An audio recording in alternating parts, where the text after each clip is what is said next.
नमस्कार। एक बार फिर से मैं आप सभी के बीच में हूँ और बहुत ही गंभीर मुद्दे को लेकर के मैं आप सभी के बीच आया हूँ। आखिर कानून व्यवस्था जो है इस पे हम बात करें या रखें उससे पहले मैं यह चाहता हूँ कि मैं आपका ध्यान उस तरफ लेकर के चलूँ जहाँ पे यह समझने का प्रयास होता है कि हम उस देश में रहते हैं जहाँ पे भारत की अखंडता, उसकी सोच, उसके सपने सभी साकार होते हैं और लोग एक दूसरे के साथ कदम से कदम ताल मिला करके चलना पसंद करते हैं। आखिर कौन सी मजबूरी है कि हम आज भी जिस राजनीतिक दबाव में जी रहे हैं या राजनीतिक परिप्रेक्ष्य में जी रहे हैं वह हमें इस बात की स्वतंत्रता नहीं देती है कि हम खुले तौर पे अपने जीवन शैली को बेहतर बना सकें। आखिर क्या हम लोग लगातार जब से ये अच्छे दिनों वाली सरकार आई है तब से लगातार यही बात सुनने में आता है कि देश बदल रहा है और अब तक की जो सरकारें रही हैं वो बाबर अकबर की तरह चलाई है सरकार। बिल्कुल 2 मिनट के लिए मैं मान लेता हूँ कि वैसा रहा होगा, लेकिन आज जो परिस्थितियाँ हैं मुझे बाबर औरंगजेब वाली ही सरकार नज़र आती है मुझे, क्योंकि उनका उद्देश्य था कि लूट लेना है, इस देश की जनता को पूर्ण रूपेण लूटना है, उनका शोषण करना है। और यथावत आज जो हमारा प्रशासनिक स्ट्रक्चर है, जो संवैधानिक दायरा है, वो उसी के परिप्रेक्ष्य में ही घूम रहा है। इसलिए घूम रहा है क्योंकि हम आप सवाल करने से डरते हैं। आज पेट्रोल 100, 103, 4 रुपये लीटर हो गया, जबकि क्रूड ऑयल लगभग $50 के नीचे चल रहा है।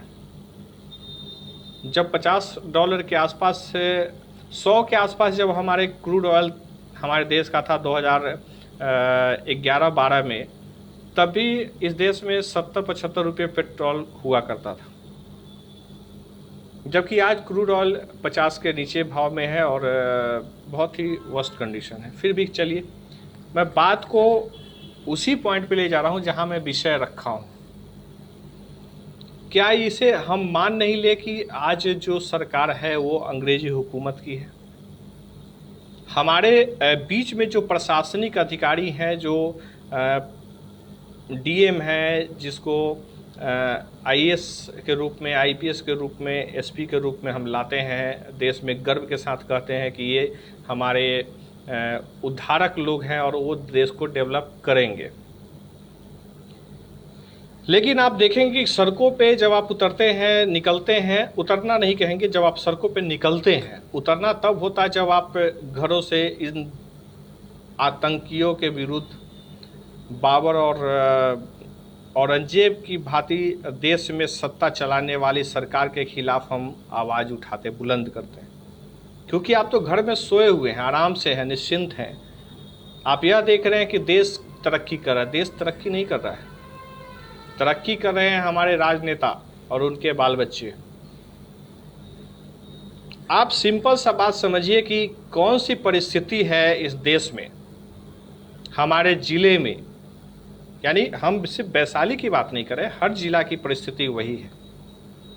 लेकिन हम यहाँ से एक उदाहरण देकर के आपको बताते हैं कि वैशाली में यह है जो लोकतंत्र की धरती कही जाती है। यहाँ पे जब एसपी डीएम आता है तो वो समझता है कि मैं कैसे महत्वपूर्ण जगहों पे आया हूँ और किस तरीके से हम इसको डेवलप कर सकते हैं। कथित तौर पे अपने भाषणों में शामिल कर लेते हैं, राजनेताओं की तरह। लेकिन हाजीपुर शहर की समीक्षा अगर की जाए तो 43 साल रहने वाले सांसद रामविलास पासवान ने आज तक हाजीपुर को एक सुरक्षित सड़क नहीं दिया।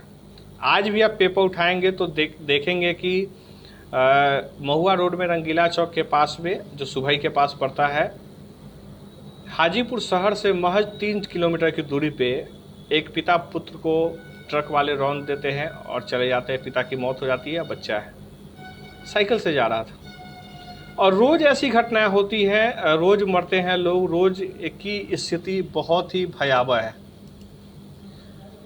किसी भी परिस्थिति में कोई भी व्यक्ति इस बात के लिए तैयार नहीं है कि हम किस प्रकार से इन बातों को शामिल करें अपने दिनचर्या में, कि हम कानूनी रूप से मजबूत हो सके और कानूनी रूप से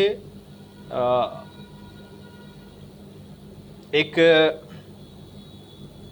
परंपरागत तरीकों से। मैं अभी बहुत भावुक हो गया हूँ। अचानक मेरे कंप्यूटर स्क्रीन पे एक ऐसी तस्वीर है जो देख करके आप दंग रह जाएंगे। मैं इस बात की पुष्टि नहीं कर रहा हूँ कि यह जो मेरे स्क्रीन पे दिख रहा है वो सत्य है कि नहीं, क्योंकि अभी जस्ट किसी ने भेजा है। लेकिन अगर यह सच है तो वाकई में भयावह है।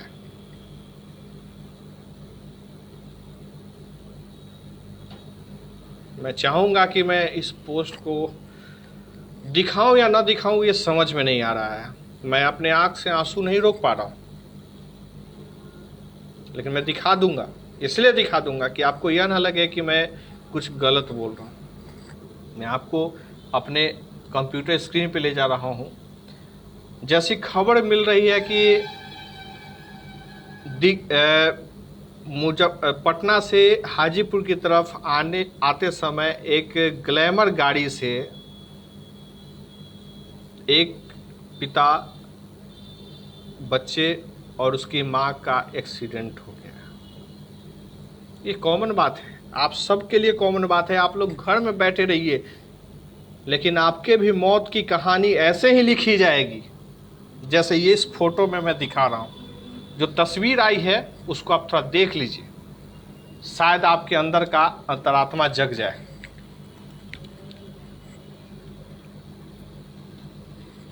यह है एक बच्चे की तस्वीर जिसका गर्दन क्या कहें, कैसे कहूं और क्या कहूं। इस तस्वीर को शायद देख करके भी अगर ये गाड़ी से एक्सीडेंट हुआ है, खैर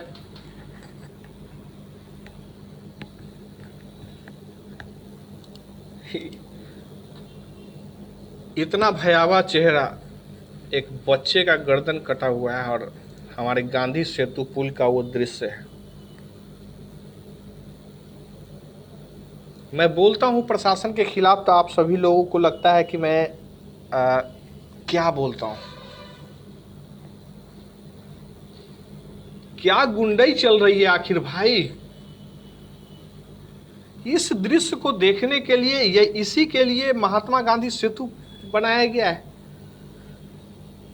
हमारी सड़कें सुरक्षित नहीं है, हम भयावह स्थिति में आकर के पड़े हुए हैं।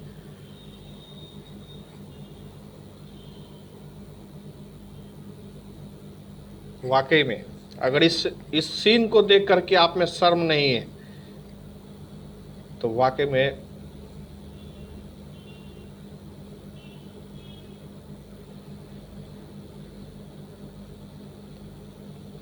संतोष वर्मा आप मुझे सुन रहे हैं तो समझ लीजिए कि मैं अपने कार्यालय में बैठा हूं और कार्यालय में मैं 1500 स्क्वायर फीट में अभी अकेला बैठा हूं। और ज़्यादा ज्ञान देना हो तो उसको दीजिएगा जिसको समझ नहीं हो, तो कमेंट करने से पहले थोड़ा ध्यान दे लीजिएगा और अपने भाषा को संभाल के रखिए। आपके परवरिश का नतीजा दिखा रहा है लिखने का तरीका। खैर, आपने देख लिया, यही हमारी परिस्थिति है और इसी परिस्थिति में हम जी रहे हैं। मैं इस न्यूज़ का अभी पुष्टि, क्योंकि लाइव मैं आया हूँ और मेरे व्हाट्सएप पे ये फ़ोटो आया है लिखा हुआ है ऑन द स्पॉट माता पिता व बच्चे तीनों ऑन द स्पॉट मर गए, बच्चे का सर धड़ से अलग हो गया। गजब से विडंबना है। और 43 साल सांसद रहने के बाद उस आदमी की ने अपने छोटे भाई को सांसद बना दिया, और अब उनके डेथ के बाद उसका बेटा हाजीपुर में आशीर्वाद यात्रा निकाल रहा है।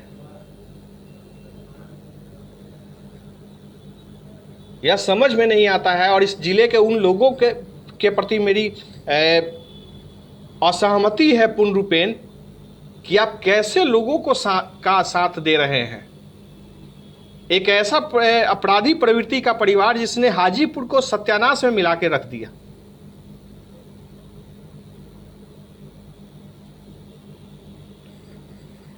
किस परिस्थितियों में जब आप आज घर से निकलते हैं तो डंडे, लाठी और सोटे से आपको मारा जाता है, आपसे मास्क पूछा जाता है, आपसे गाड़ी के पेपर पूछे जाते हैं, सब कुछ है, लेकिन सुरक्षित सड़क देने की इस संविधान में औकात नहीं है। क्या हम इस दृश्य के लिए ऐसे राजनेताओं के चुनते हैं जो हमारे लिए घातक बन करके रहे? आपको मास्क पहनना है, सैनिटाइजर लगाना है। एक आदमी कमेंट कर रहे हैं, गधे तू बिना मास्क के क्यों भौंक रहा है। जिन लोगों को गंदी नाली में परवरिश मिली है उनको यह समझ ही नहीं है कि घर में बैठ करके तुम अपने परिवार के मौत का इंतजार कर रहे हो, और तुम्हारे घर में जब कोई मरेगा तो कुत्ता नहीं जाएगा तुमको पूछने। क्योंकि समाज की जो विडंबना बना करके आप लोगों ने रख दी है, यह चुप रहने का नतीजा है। पूरा सड़क तहस नहस है, टूटा है, सारा चीज फटा हुआ है। मैं कल रात में भी लाइव आना चाह रहा था। मैं वैशाली से कल लौट रहा था और लगभग 1-1.5 घंटे इतनी बारिश हुई है जिसका लिमिट क्रॉस था। एनएच पे पानी है, जबकि जो भी वैशाली रूट का जो भी रोड है ऊंचा है, नीचे गड्ढे हैं, खेत हैं, लगभग 3-3, 4-4 फीट गड्ढा है, फिर भी सड़कों पे 2 फीट पानी है। आखिर कैसे? उसके बाद लालगंज क्षेत्र, जो लालगंज विधानसभा का जितना भी सड़क है वहाँ, उसमें गड्ढे हैं, जितने भी पुल है, पुलिया है, वहाँ पे गड्ढे हैं बड़े बड़े। कैसे लोग जीता है, कैसे लोग उस बारिश में चल रहा है, तोड़ फोड़। मैं खुद बाइक से था, लगा कि जैसे कितनी जगह एक्सीडेंट हो जाएगा, जबकि मेरी बाइक की स्पीड नॉर्मल स्थिति में भी 30 से ऊपर 40 मैक्सिमम होता है। मैं शहरों में 10-20 की स्पीड में चलता हूँ। मेरे गाड़ी के पेपर 100% कंप्लीट है। मैं नियमावली के, भारत के संविधान के तहत मैं सारे नियमावली को फॉलो करता हूं, क्योंकि जब तक ये संविधान है इसको जरूर मानूंगा। लेकिन इस संविधान में मेरी कोई आस्था नहीं है, ये बेईमानों का संविधान है। लेकिन एक भारत के नागरिक होने के नाते मैं इस संविधान में पूर्ण आस्था रखता हूं, और जब तक रहेगा तब तक मानूंगा। लेकिन जैसे मौका मिलेगा इसको फेंक दूंगा हिंद महासागर में। आज हाजीपुर के हर चौराहे पे, वैशाली जिला के हर चौराहे पे आप देखें नौटंकी चल रही है, पूरा का पूरा नौटंकी चल रहा है। डीएमएसपी नौटंकी कर रहा है, पूरा का पूरा मास्क, सैनिटाइजर और फलान ठेकान करा रहा है। और चिराग पासवान को लगातार पिछले 3 दिनों से रैली करने की अनुमति दे के रखा हुआ है। वो गांव गांव, घर घर घूम करके नाटक कर रहा है, और उसको अनुमति किसने दी है? एक आम आदमी के पीछे आप परेशान करके रखे हुए हैं, मास्क लगाओ, सैनिटाइजर लगाओ, फलान लगाओ, ठेकान लगाओ, और आप अपने गुंडे पाल करके यहाँ पे डीएसपी और एसपी जा करके नौटंकी कर रहे हैं, हजारों फोर्स दे रहे हैं, उसको सुरक्षा दे रहे हैं। कौन है चिराग पासवान? एक सांसद है, इस देश का नौकर है, मालिक नहीं है। और मालिक भी होता तो दे क्या रहा है वो देश को? यही अपराध, जातिवाद। मैं पुष्टि करूंगा न्यूज का, उस बच्चे की गर्दन को अभी भी मेरे सामने है। और इस दृश्य को अगर शर्म हो किसी को तो सामने आइए, नहीं तो ऐसे ही आपके बच्चे भी और आप मरे पड़े मिलेंगे। यह सिस्टम बना रहा है। किस हिसाब से आप लोग चिराग पासवान या कोई भी हो, व्हाटएवर जो भी हो, कोई भी नेता अभी रैली कैसे कर सकता है? नरेंद्र मोदी को रैली करना था तो कोरोना देश में नहीं था। और रैली खत्म हो गई, चुनाव खत्म हुआ, कोरोना आ जाता है। विधानसभा के चुनाव, लोकसभा के चुनाव में कोरोना नहीं होता है। सरकार बनानी हो तो कोरोना खत्म हो जाता है। लेकिन पंचायती राज को मजबूत करना है, पंचायत को मजबूत करना है, पंचायत के सिस्टमों को मजबूत करना है, तो पंचायती राज को खत्म कर दिया जाता है कि कोरोना है। अब तीसरे लहर की बात चलने लगी। कौन सा सेगमेंट के अनुसार एक नॉर्मल सा कहा जाता है कि आपके पेट में गैस होता है तो आप कितना जींस पैंट पहन के भी जब गैस छोड़ते हैं तो वो बाहर निकल जाता है, लोगों को महक आता है। लेकिन ऐसा वायरस है जो एक कपड़े का पट्टा बांध लो मुंह पे और वायरस खत्म हो जाता है। कौन सा नाटक चल रहा है इस देश में? ऐसी भक्ति भी होती है क्या राजनीति की कि एक सन की प्रधानमंत्री पूरा हिंदुत्व को लेकर के पूरा एजेंडा बना करके आज 2 दिन 3 दिन पहले मोहन भागवत जी ने कहा कि सारे लोग इसी वंशज है, सबका डीएनए एक है, और उसी डीएनए एक को करने के लिए 13-14 में अपने युवाओं को भड़का दिया कि मुसलमान हमारे खिलाफ हैं। मोहन भागवत तो उस समय से संघ प्रमुख है, क्यों ना उस समय उन्होंने कहा कि डीएनए एक है? लोकसभा चुनाव के समय में डीएनए क्यों नहीं कहते हैं?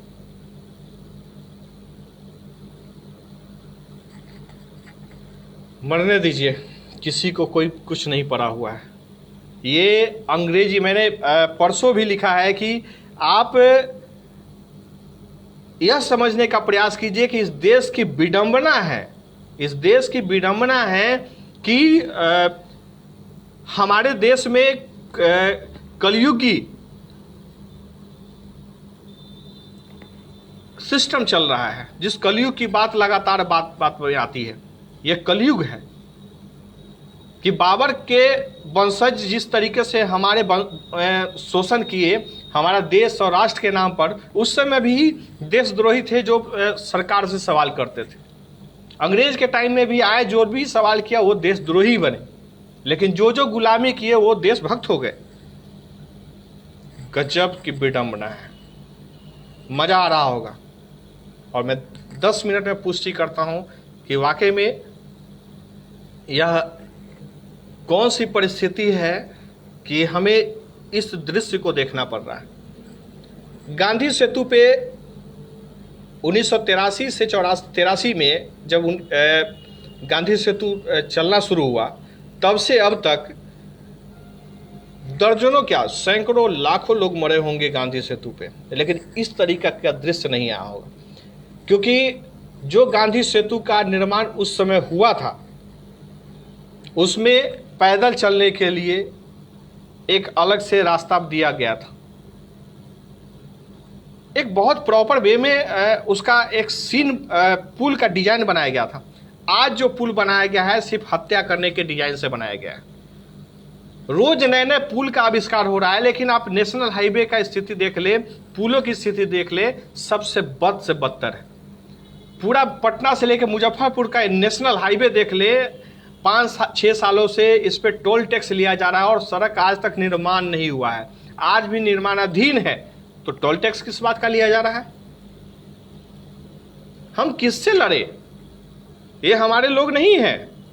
यह भी अंग्रेजों की भांति ये जो भारत की सरकार अभी चल रही है, राज्यों की सरकार चल रही है, ये पूर्ण रूपेण हमें दमनकारी नीतियों के अधीन ही नजर आती है। आम जनता को चूसने का हर वो पहलू इनके पास है जिससे आप अपने जीवन को उनको दे दीजिए, अपना खून निकाल कर दे दीजिए, आपको कोल्हू के बैल की तरफ पीस रहे हैं। बहुत दिक्कत हो जाती है जब हम लोग कभी पेट्रोल पंप पे जाते हैं, और पहले होता था कि चलो 5 किलोमीटर चलना है, 20 रुपया ही पॉकेट में है, भरा लेते हैं, चले जाएंगे। आज 20 रुपया में आप 1 किलोमीटर 2 किलोमीटर भी बाइक से नहीं जा पाइएगा।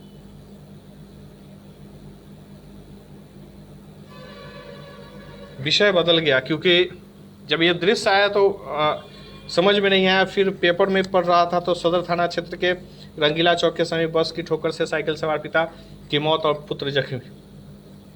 क्या हो रहा है? और इस परिस्थिति में रैली हो रही है, रामोसी चौक पे अवैध वसूली का धंधा चल रहा है, आप एमपी कॉलोनी के पास जाइए, पेट्रोल पंप के पास, वहाँ पुलिस खड़ी है, गुंडागर्दी कर रही है।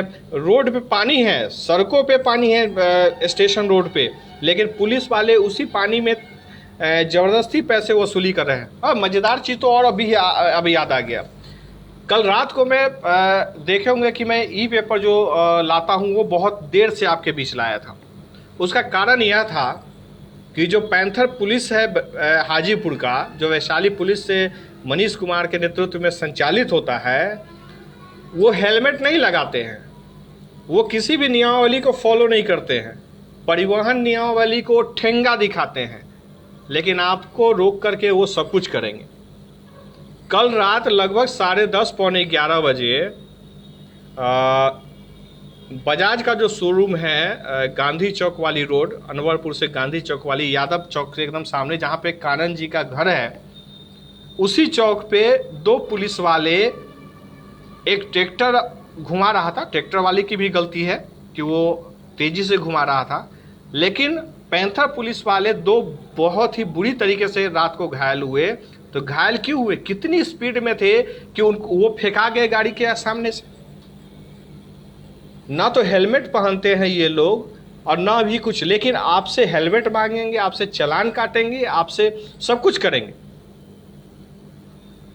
वहीं कलेक्ट्रेट के सामने देखिएगा, पेट्रोल पंप के सामने बैरिकेडिंग लगाई गई है, लेकिन अधिकारियों की गाड़ी और मंत्रियों की गाड़ी वहीं से घुसती है, लेकिन आम आदमी 2 किलोमीटर का चक्कर लगा करके आएगा।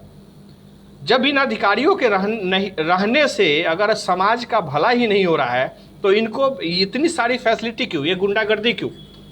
उनको जहां से मन करे वहां से रास्ता चालू हो जाएगा, जहां से मन करे बंद कर देंगे। आज भी 70% हाजीपुर शहर पानी में डूबा हुआ है, किसी को कोई चिंता नहीं है। विभिन्न प्रकार से दिन भर में सिर्फ हत्याओं का ही प्रोग्राम चल रहा है। अभी चिराग पासवान की रैली चल रही है, आप उसमें देखिए छोटे छोटे बच्चे झंडा लेकर के रोड पे खड़े हैं।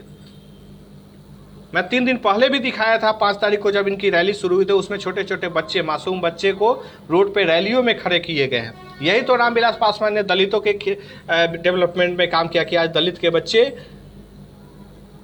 रोड पे हैं और उसी तरीके से झंडा फहरा रहे हैं, उनके लिए माला उठा रहे हैं। वाकई में अगर आपको इस बात से कहीं भी चिंतित अगर आप होते हैं, तो मैं कहूँगा बस करिए, आप चिंता मत करिए, सिर्फ मौत का अपना इंतजार करिए। आपके मौत की हर तरीके से व्यवस्था की गई है। यह भारत की सरकार पूर्ण तरीके से हिंदू मुस्लिम विभिन्न प्रकार के एजेंडों के माध्यम से सड़क तोड़ करके, फोड़ करके, आप नेशनल हाईवे तो पूर्ण रूपेण कह दे कि लगभग 80% खराब स्थिति में है। यह नया नेशनल हाईवे जो है हाजीपुर से मुजफ्फरपुर तक है, 80% वर्स्ट कंडीशन में है। कोई भी दावा नहीं कर, लाइट की कहीं व्यवस्था ढंग की नहीं है, पुल हो पुलिया हो कहीं भी नहीं लाइट की व्यवस्था है। लोग कहाँ मरेंगे जिएंगे उसके लिए कोई भी चीज नहीं है। आखिर कौन सी परिस्थिति है, कौन सा हमारा ये काल चल रहा है? आप दिन भर वैक्सीन कर रहे हैं, ना आपके पास वैक्सीन है, आप कुछ भी नहीं। देश की आर्थिक, मानसिक और सारी व्यवस्थाओं को नरेंद्र मोदी ने पैरालाइज कर दिया। डिजिटल इंडिया है। एक रात में एक भाई साहब फोन कर रहे थे, सॉरी आज एक पेपर में किसी में आया है और मेरी बात हुई कि प्रभात चौहान हैं, उनको किसी ने धमकी दिया। वो जब आवेदन देने गए वहाँ थाना में, तो कहते हैं कि कहीं कहा ये साइबर क्राइम में फलान है। कौन सा डिजिटल इंडिया आप चला रहे हैं और साइबर क्राइम आपसे नहीं पकड़ाता है? रोज फेसबुक पे फर्जरी अकाउंट बनता है और लोग एक दूसरे से पैसा मांगते हैं और आराम से ठगी हो रही है। अरे कब रुकेगा? अगर आपकी औकात डिजिटल इंडिया की नहीं है तो छोड़ दीजिए ना। मैं चैलेंज देता हूं, मैं बार बार कहता हूं, मुझे आप सहूलियत दीजिए। मैं 6 महीने के अंदर नेटवर्किंग को इतना मजबूत कर दूंगा, टेक्नोलॉजी को इतना मैं टेक्निकली साउंड नहीं हूं, लेकिन आप पैसा दो ना, सुविधा दो। टेक्नोलॉजी कैसे डेवलप होता है वो मैं बताऊंगा। अमेरिका और लंदन से बेहतर टेक्नोलॉजी आपको देकर दे दूंगा,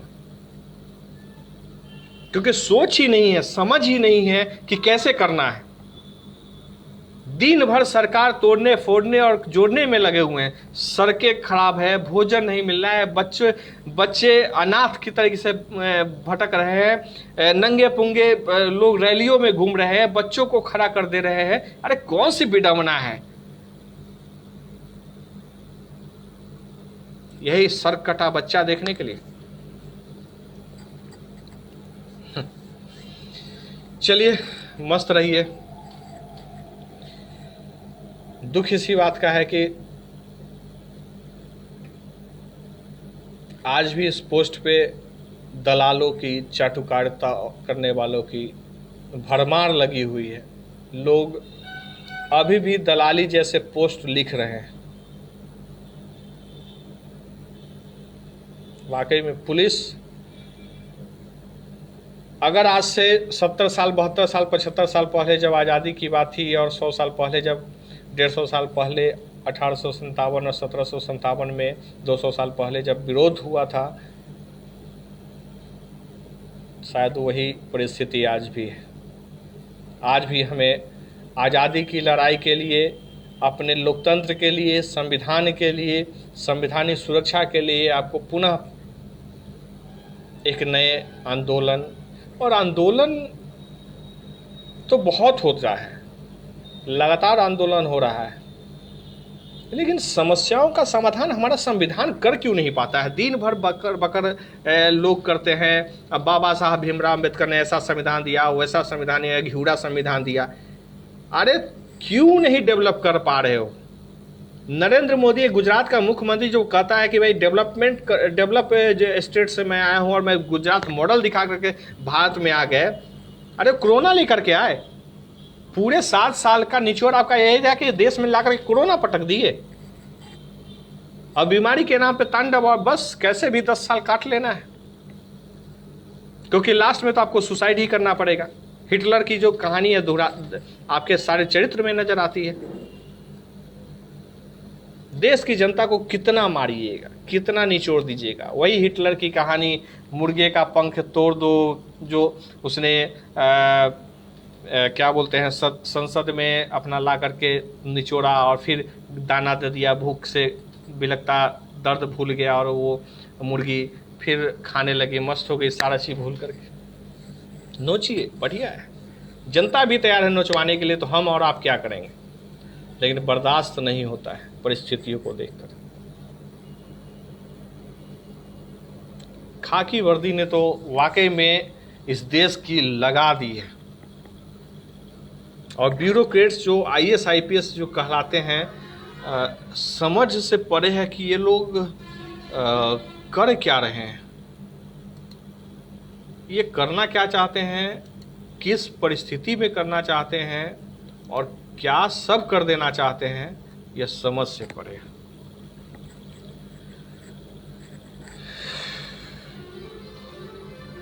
चलिए, सादर नमस्कार, खुश रहिए, जैसे आपको खुशी मिलती है खुश रहिए। अपने पड़ोसी की हत्या का इंतजार करिए, अपने हत्या का इंतजार करिए, मौत का इंतजार करिए, प्रशासन की चाटुकारिता करिए, दलाली करिए, हर हर मोदी, घर घर मोदी करते रहिए। यही आपकी विडंबना है। चिराग पासवान की जय, रामविलास पासवान की जय, भारत रत्न दे दो, घिउरा रत्न दे दो, लहसुन रत्न दे दो, सब दिलवा दो, सब रामविलास पासवान को, जो बच्चे को नंगा करके आज भी रखा हुआ है सड़कों पे। धन्य है आप।